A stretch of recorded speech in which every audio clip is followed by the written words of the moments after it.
واتقوا فتنة لا تصيبن الذين ظلموا منكم خاصة واعلموا أن الله شديد العقاب۔ مختصر حمد و صلوات کے بعد میرے عزیز بھائیوں، آج ہم بیان کریں گے ظلم کی مذمت قرآن و حدیث کی روشنی میں اور مظلوم کی مدد نہ کرنے کی سزا۔ میرے عزیز بھائیوں، کچھ فتنے ایسے ہوتے ہیں، کچھ عذاب ایسے ہوتے ہیں کہ ان کا اثر صرف ظالم لوگوں تک محدود نہیں رہتا، بلکہ پورے معاشرے کو اپنی لپیٹ میں لے لیتا ہے۔ کچھ عذاب، کچھ آزمائشیں ایسی ہوتی ہیں کہ جو صرف ظالموں تک محدود نہیں رہتا، بلکہ پورے معاشرے کو اپنی لپیٹ میں لے لیتا ہے۔ ایسے فتنوں کی آگ جب بھڑکتی ہے تو بے گناہ لوگ بھی جل جاتے ہیں، نیک لوگ بھی اس سے متاثر ہو جاتے ہیں، اور امت کے امن و سکون پر اندھیرا چھا جاتا ہے۔ اسی لیے اللہ تعالیٰ نے فرمایا ہے وَاتَّقُوا فِتْنَةً لَا تُصِيبَنَّ الَّذِينَ ظَلَمُوا مِنكُمْ خَاصَّةً وَاعْلَمُوا أَنَّ اللَّهَ شَدِيدُ الْعِقَابِ۔ یہ سورۃ الانفال کی آیت نمبر 25 ہے۔ اس آیت مبارکہ کا ترجمہ ہے اور اس فتنے سے بچو، اس عذاب سے بچو جس کی لپیٹ میں تم میں سے صرف ظلم کرنے والے نہیں بلکہ سب آئیں گے۔ ایک پشتو محاورہ ہے وہ چسر لامدہ سوزی۔ کچھ لوگوں کے ایسے گناہ ہوتے ہیں کہ ان کو تو سزا ملتی ہوتی ہے، لیکن ساتھ میں دوسرے لوگ بھی اس سے متاثر ہو جاتے ہیں۔ اس آیت کا ترجمہ ہے اس فتنے سے، اس عذاب سے بچو جس کی لپیٹ میں تم میں سے صرف ظلم کرنے والے نہیں بلکہ سب آئیں گے، اور یہ جان لو کہ اللہ تبارک و تعالی سخت عذاب دینے والا ہے۔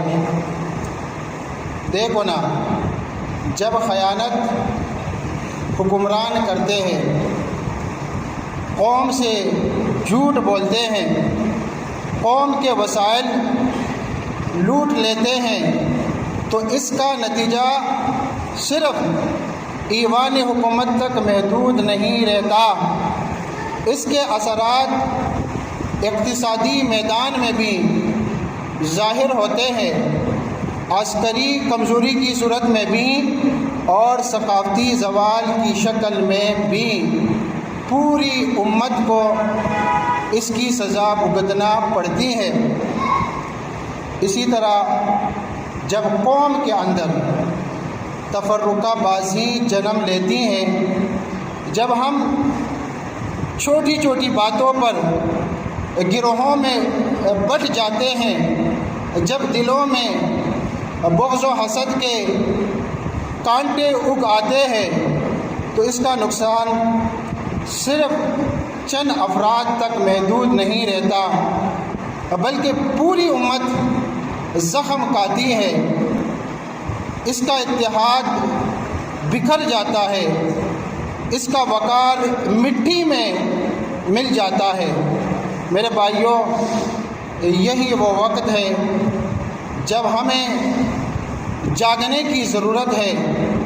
ظالم کو ظالم کہنا ایمان ہے، مظلوم کا ساتھ دینا ایمان ہے، اور ظلم پر خاموش رہنا یہ ایمان کی کمزوری ہے، بلکہ کبھی کبھی عذاب الہی کو دعوت دینے کے مترادف ہے۔ ذی وقار سامعین اکرام، کسی پر بھی ظلم نہ کرنا یہ حقیقی مسلم کی نشانی ہے۔ رسول کریم صلی اللہ علیہ وسلم نے ہمارے اور آپ کے پیارے پیغمبر محمد الرسول اللہ صلی اللہ علیہ وسلم نے کیا ارشاد فرمایا ہے؟ ذرا اپنے نبی کی حدیث کو تو سنیے۔ فرمایا المسلم اخو المسلم لا یظلمہ ولا یسلمہ من کان فی حاجت اخیہ کان اللہ فی حاجتہ ومن فرج عن مسلم کربہ فرج اللہ عنہ بها کربۃ من کرب یوم القیامہ ومن ستر مسلما سترہ اللہ یوم القیامہ۔ اس حدیث کا ترجمہ ہے مسلمان کا بھائی ہے، نہ اس پر ظلم کرتا ہے اور نہ اپنے اس بھائی کو بے سہارا چھوڑتا ہے، اور جو اپنے بھائی کی مدد میں لگا رہتا ہے اللہ تعالیٰ اس کی مدد میں لگا رہتا ہے، اور جو کسی مسلمان کی پریشانی دور کرے گا اللہ تبارک و تعالیٰ قیامت کے دن اس کی پریشانی دور فرما دے گا، اور جو کسی مسلمان کے عیب کو چھپائے گا اللہ تبارک و تعالیٰ قیامت کے دن اس کے عیبوں کو چھپا لے گا۔ بھائیو، یہ حدیث ہمیں اسلام کی روح بتا رہی ہے کہ ظلم نہ کرنا بلکہ مظلوم کی مدد کرنا اور مسلمان کی پردہ پوشی کرنا یہی سچا مسلمان ہونے کی علامت ہے، نشانی ہے۔ لیکن افسوس آج ہم نے ظلم کو عام کر دیا ہے، الفاظ سے، زبان سے، طاقت سے، یا کم از کم ظلم پر خاموشی سے۔ ہم دیکھ رہے ہوتے ہیں ایک بندہ دوسرے پر ظلم کر رہا ہوتا ہے، ہم خاموش تماشا دیکھ رہے ہوتے ہیں۔ یاد رکھو، جو ظلم کے خلاف آواز نہیں اٹھاتا وہ بھی ظالموں میں شامل ہو جاتا ہے۔ نبی اکرم صلی اللہ علیہ وسلم نے حاکم وقت کو بھی خاص تاکید فرمائی کہ وہ مظلوم کی بد دعا سے ڈرے، مظلوم کی بد دعا سے ڈرے۔ سیدنا ابن عباس رضی اللہ عنہ روایت کرتے ہیں، اتق دعوت المظلوم فإنها ليس بينها وبين الله حجاب۔ مظلوم کی بد دعا سے بچو کیونکہ اس کے اور اللہ کے درمیان کوئی پردہ نہیں ہوتا۔ یہ صحیح بخاری کی حدیث نمبر 2448 ہے۔ اور کسی شاعر نے کیا خوب کہا ہے، مظلوم کے دل کا ہر نالہ تاثیر میں ڈوبا ہوتا ہے، ظالم کو کوئی جا کر دے خبر انجام ستم کیا ہوتا ہے۔ جب ظلم گزرتا ہے حد سے قدرت کو جلال آ جاتا ہے، فرعون کا سر جب اٹھتا ہے موسیٰ کوئی پیدا ہوتا ہے۔ میرے بھائیوں، اللہ کے نبی صلی اللہ علیہ وسلم نے فرمایا، ان اللہ عز وجل یملی للظالم فاذا اخذه لم يفلته ثم قرأ وكذلك اخذ ربك اذا اخذ القرى وهي ظالمة ان اخذه علیم شدید۔ سورہ اعراف کی آیت نمبر 102 نبی علیہ الصلوۃ والسلام نے تلاوت کی ہے، اور یہ صحیح مسلم کی حدیث ہے 2583۔ اس حدیث کا ترجمہ ہے، اللہ تعالیٰ ظالم کو کچھ وقت کے لیے مہلت دیتا ہے، لیکن جب اسے پکڑ لیتا ہے تو پھر چھوڑتا نہیں، اور اللہ کی پکڑ بہت سخت اور دردناک ہے۔ میرے عزیزو، آؤ اپنے دلوں کو جھانکے، کہیں ہم خود اپنے گھر، اپنے کاروبار، اپنے ملازمین یا اپنے رشتہ داروں پر ظلم تو نہیں کر رہے۔ یاد رکھیں، کسی کمزور کو دبانا، کسی یتیم کا حق کھانا، کسی کی عزت اچھالنا، یہ سب ظلم ہے، ظلم۔ اللہ ہمیں ان تمام شکلوں سے، ظلم کے ان تمام شکلوں سے اللہ رب العالمین ہم سب کو محفوظ رکھے۔ دنیا میں ظلم کرنے والوں پر روز قیامت اللہ رب العالمین کا عذاب۔ ذی وقار سامعین اکرام، جو لوگ دنیا میں ظلم کرتے ہیں اللہ سبحانہ و تعالیٰ قیامت کے روز ان کو شدید عذاب میں رکھے گا۔ اسلام میں تو ظلم کسی بھی حال میں جائز نہیں ہے، چاہے وہ زبان سے ہو، چاہے وہ طاقت سے ہو، اور چاہے کسی کمزور پر ہو یا کسی ماتحت انسان پر ہو۔ عروہ بن زبیر رحمہ اللہ فرماتے ہیں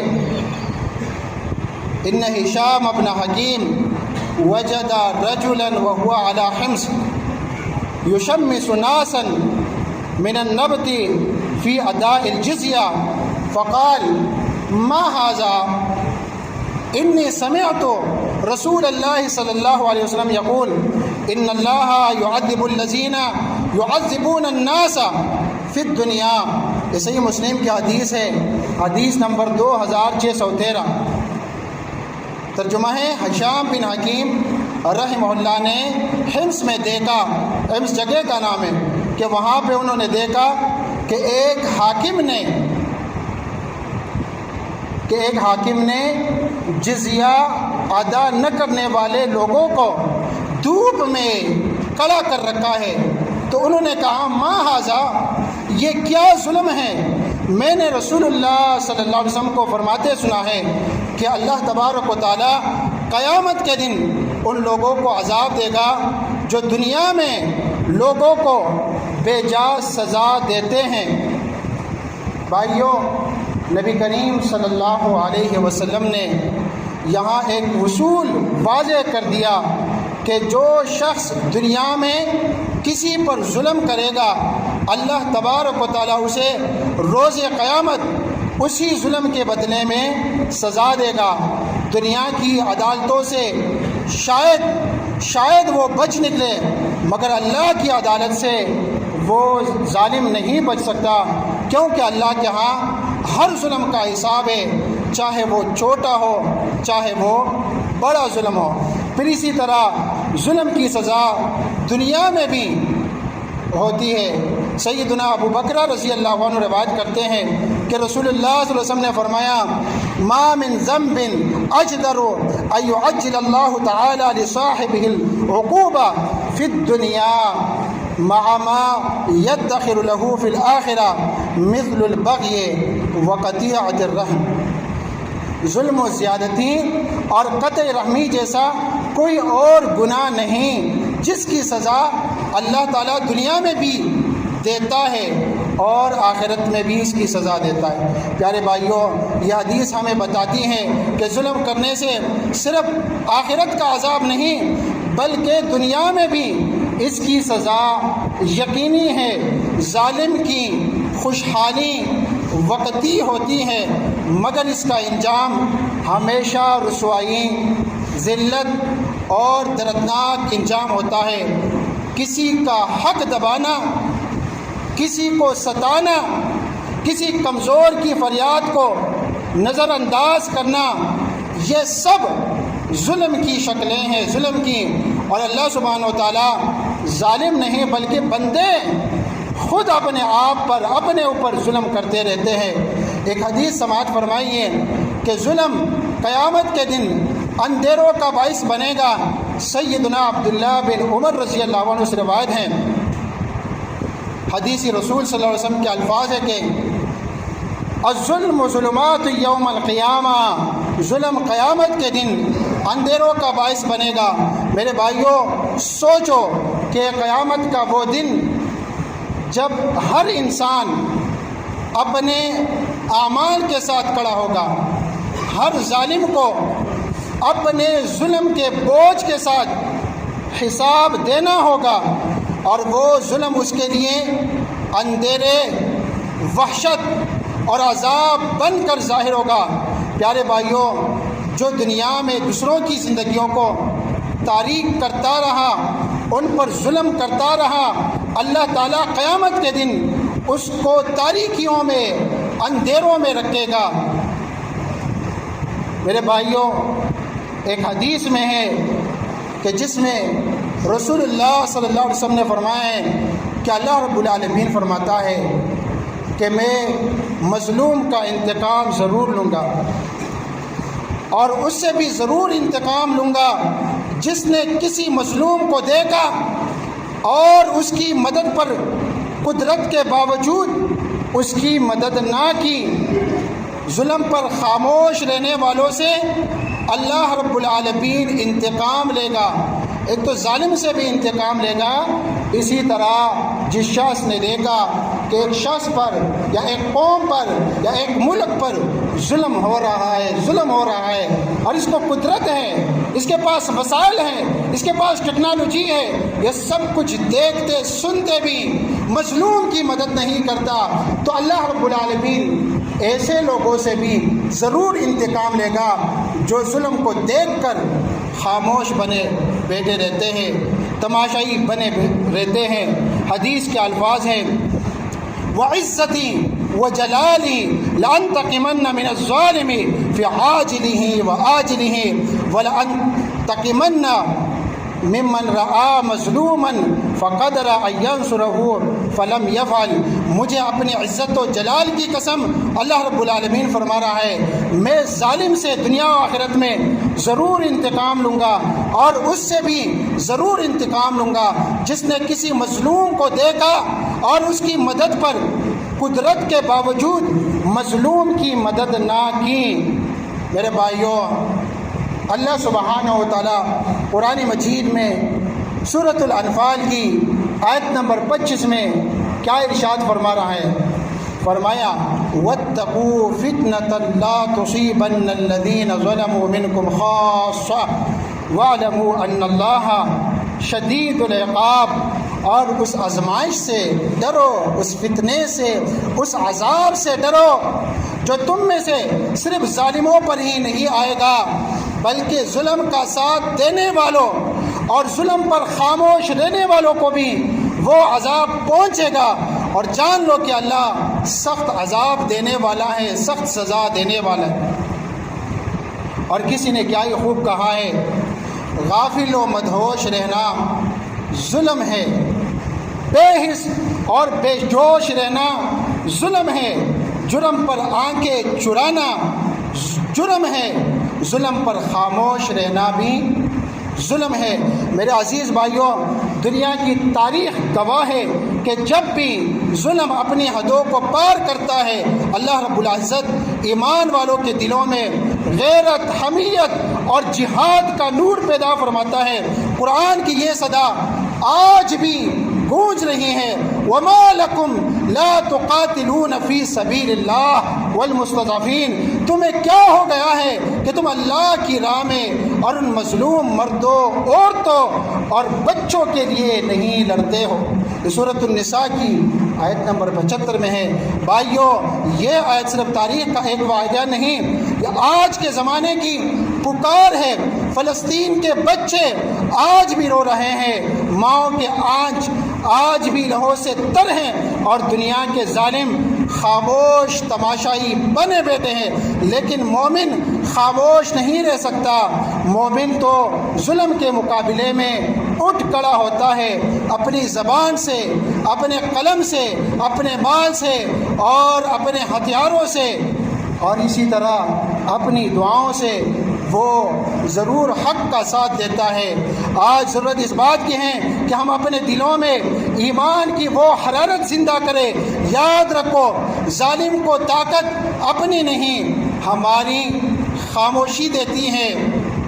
اسرائیل کو طاقت ان کے پاس اپنی نہیں، لیکن دنیا بھر کے جتنے مسلمان ہیں، جتنے ممالک ہیں، سارے خاموش تماشائی ہیں۔ اسی لیے اسرائیل کو اس بات سے طاقت مل رہی ہے، کسی اور بات سے کوئی طاقت نہیں مل رہی۔ میرے بھائیوں، مسلمانوں کی خاموشی سے ان کو طاقت مل رہی ہے۔ لیکن جب مومن، میرے بھائیوں، بیدار ہو جائے تو فرعون کے تخت پھر لرز اٹھتے ہیں۔ لہٰذا آؤ اپنی صفوں کو درست کرو، اپنے دلوں کو پاک کرو اور دعا کے ہتھیار کو مضبوطی سے تام لو۔ اور جس کے پاس جتنی بھی استطاعت ہے، جتنا بھی کچھ کر سکتا ہے، وہ مظلوم کی مدد کرے اور وہ ظالم کو ظلم سے روکے۔ اللہ رب العالمین سے دعا ہے کہ اللہ رب العالمین امت مسلمہ کے دلوں میں ایمان کی حرارت پیدا فرمائیں، فلسطین، کشمیر اور ہر مظلوم خطے کی مسلمانوں کی مدد فرمائے، ظالموں کو ذلیل و خوار کر دے، مظلوموں کو سر بلند فرمائے۔ یا اللہ ہمیں ظلم کے خلاف کڑے ہونے کی توفیق عطا فرما اور ہمیں اپنے دین کے سچے سپاہی بنا۔ آمین۔ وآخر دعوانا الحمدللہ۔